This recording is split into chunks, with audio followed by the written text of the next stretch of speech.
నమస్తే అండి. నేను వాణి. నా ఛానల్ ఫస్ట్ టైం చూస్తుంటే ప్లీజ్ లైక్ చేసి, షేర్ చేయండి, సబ్స్క్రైబ్ చేసుకోండి. ఈరోజు మనం మిథున్ బాబు గారు రచించిన ఒక మంచి కథను విందాం. లీలా, ఉమేష్ ఇద్దరు కూలి పని చేసుకొని బతికేంత మాత్రమే ఆర్థిక స్తోమత ఉన్నవారు. కష్టాన్ని నమ్ముకొని బతుకుతూ శ్రమపడటంలో ఏ లోటు లేనివారు. నెమ్మదిగా ఒక మధ్యతరగతి స్థాయి అంతగా ఎదగగలిగారు. ఢిల్లీలో 4 అంతస్తుల ఇల్లు ఒకటుంది. అక్కడ కింద ఒక గది అద్దెకు తీసుకొని ఉన్నంతలో సంతోషంగా ఉన్నారు. మొదటి అంతస్తులో కొత్తగా పెళ్ళైన జంట ఉన్నారు, దివాకర్ దంపతులు. ఇద్దరు ఉద్యోగస్తులు. కింద ఉన్న దంపతులతో పెద్దగా పరిచయం లేదు. కాకపోతే దివాకర్ పెళ్లికి ముందు నుంచి అక్కడే అద్దెకు ఉంటున్నాడు కాబట్టి ఉమేష్తో అప్పుడప్పుడు మెట్ల దగ్గర కూర్చొని మాట్లాడి ఉమేష్ మంచి చెడు తెలుసుకునేవాడు. ఉమేష్, లీల అమాయకులు, మంచివారు అని దివాకర్ కొత్తగా పెళ్ళై వచ్చిన భార్యకి చెప్పేవాడు. లీల కడుపుతో ఉంది. ఉమేష్, లీల సంబరపడ్డారు. కొన్ని నెలలకి ఉమేష్ ఆరోగ్యం సన్నగిల్లింది.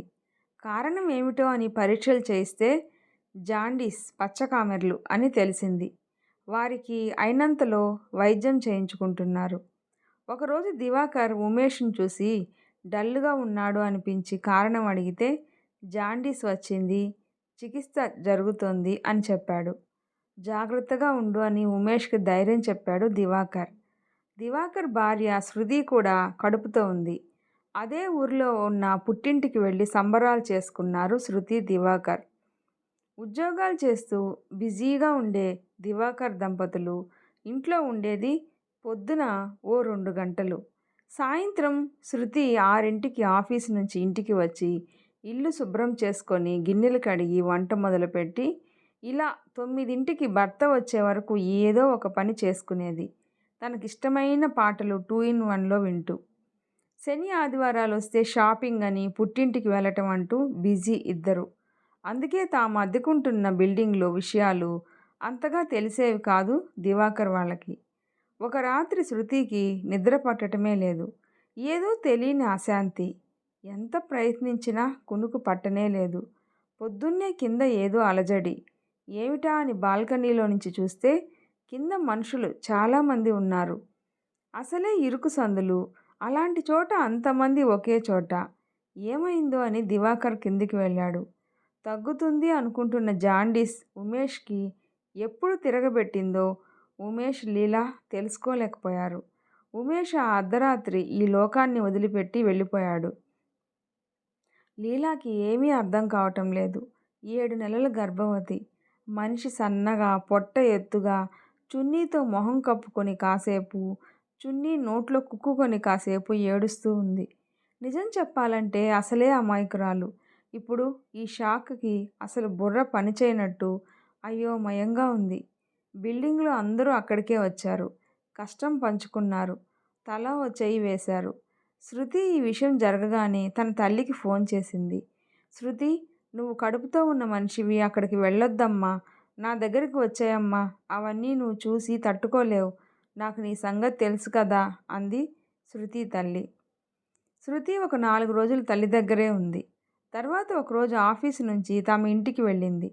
కింద లీలా వాళ్ళ ఇల్లు, పక్కనే పైకి వెళ్ళే మెట్లు.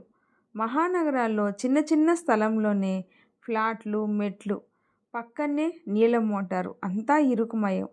శృతి 4 రోజుల ముందు ఆ రోజు పొద్దున వెళ్ళటమే, మళ్ళీ ఈ రోజే బిల్డింగ్కి రావడం. నిశ్శబ్దంగా ఉంది. ఎవ్వరూ లేరు. ఏంటో గుబులుగా, బెరుకుగా అనిపించింది శృతికి.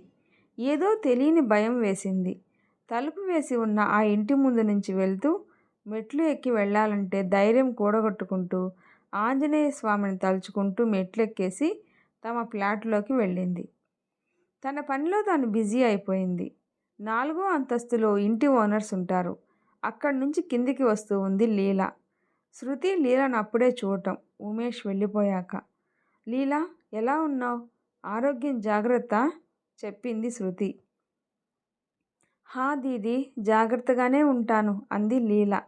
కూర్చో అని లీలాకు చెప్పి తాను రోజూ ఆ టైంకి ఒక పెద్ద గ్లాస్ పాలు తాగుతుంది శృతి కడుపుతో ఉన్నప్పటి నుంచి. ఈరోజు పాలు వేడి చేసి లీలకు కూడా ఇంకో పెద్ద గ్లాస్ నిండా పాలు తెచ్చి ఇచ్చింది శృతి. ఇద్దరూ మాట్లాడుకుంటూ పాలు తాగారు. దీదీ, బాగా ఆకలేసింది దీదీ, నువ్విచ్చిన పాలు ఆకలి తీర్చాయి అంది లీల. శృతికి కళ్ళల్లో నీళ్లు తిరిగాయి. లీల చూడకుండా వంటింట్లోకి వెళ్ళి, రోటీ చేస్తాను, ఒక గంటలో వస్తావా, ఇస్తాను అంది శృతి. దీదీ, నా దగ్గర డబ్బులు లేవు, ఇంట్లో అన్నీ నిండుకున్నాయి. మా ఊరి నుంచి ఇంత దూరం రావాలంటే చాలా ఖర్చు, భరించలేము అని ఎవ్వరూ రాలేదు. నేను రోజూ పని చేయటానికి వెళ్ళే వాళ్ళ ఇల్లు కొంచెం దూరం. ఈ 4 రోజులు వెళ్ళలేదుగా, రేపు అక్కడికి వెళ్ళి డబ్బు తెచ్చుకోవాలి అనుకున్నా. పై ఇంటి దీదీని అడుగుదామని వెళ్తే ఆవిడ లేదు. పిల్లలు ఉన్నారు, వాళ్ళమ్మ బయటికెళ్ళింది అన్నారు అంది లీల. సరే లీలా, రోజు ఈ టైంకి రా, ఒక గ్లాసు పాలు తాగుదువు గాని, నీకు నీ బిడ్డకు మంచిది అని శృతి లీలాకు చెప్పింది. సరే దీదీ అని కొంచెం ప్రశాంతంగా వెళ్ళింది తన ఇంటికి లీల. అలా రోజు సాయంత్రం ఒక గ్లాస్ పాలు తాగుతూ తన ఇబ్బందులు శృతికి చెప్పుకునేది లీల.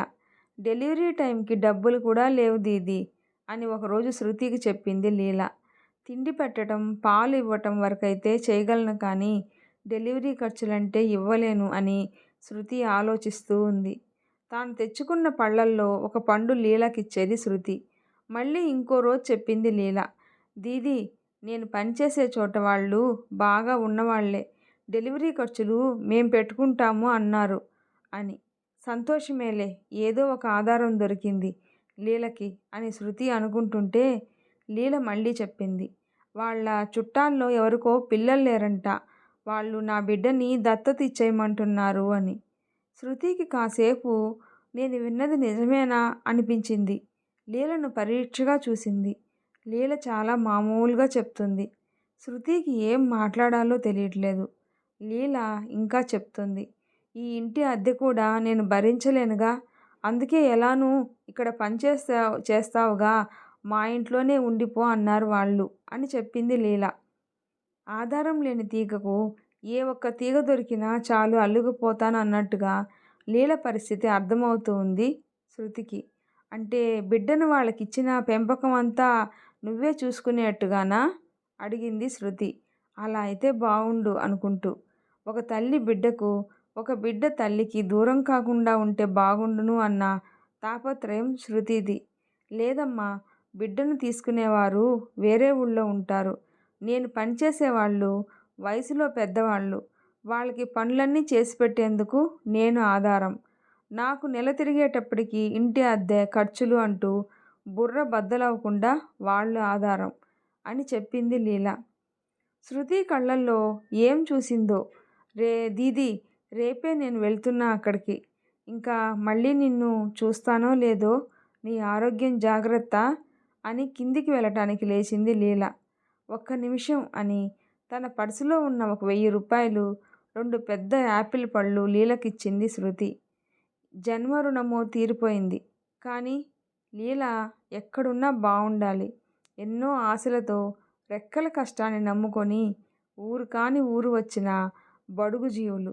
ఒక తోడు గాల్లో కలిసిపోగానే ఏ తోడు లేని ఒంటరి పక్షిలా రెక్కలుండి తోడు లేక ఎగరలేక కడుపులో ఉన్న పాశం కూడా దూరమైతే అని లీల గురించి ఆలోచిస్తూ ఉండిపోయింది శృతి. ఏ నావదే తీరమో, ఏ నేస్తం ఏ జన్మ వరమో అనే పాటలాగా ఎవరు ఎక్కడికి చేరాలో అక్కడికే పయనాలు, జీవన గమనాలు. ఈ వీడియో నచ్చితే ప్లీజ్ లైక్ చేసి షేర్ చేయండి, సబ్స్క్రైబ్ చేసుకోండి. స్టోరీ ఎలా ఉందో తప్పకుండా కామెంట్ చేయండి. Thanks for watching.